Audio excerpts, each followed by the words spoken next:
So I'm not a Tory voter, and I'm a teacher for many years. So, of course, Michael Gove was not my favourite person ever. And one time I'd heard he'd been to my church. I was most upset he'd visited. Go on.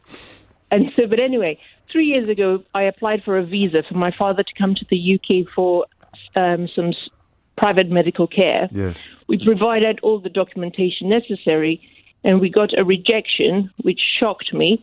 And the rejection letter was based on two things. One, saying that he could receive his medical treatment anywhere else in the world. Oh, gosh. And two, that he will not be wanting to return to Pakistan, which really annoyed me because we were making the application for him to visit from Cameroon. So it just showed no one had bothered to read the letter. Oh, God. So you were sent a sort of cut and paste rejection then, almost by reflex? Exactly so, yes. And so they said we had the money, so the money wasn't the problem. But anyway, so I was most upset. And so I tried contacting the Home Office, but the letter at the bottom says you haven't got the right to appeal and there's no number to do it. So you may reapply and then you lose all the application funds. So this is a tricky one because I can see where we're heading with regards to your MP's intervention, but this is also his government's policy that you're sort of experiencing in this story as well. Yes, it was, and it was in the. I think they just had the Windrush scandal at the time, so it was really quite topical. And my father was one of those who came in the 60s, so I lived here and worked here and married an English woman, and I just couldn't understand what the problem was.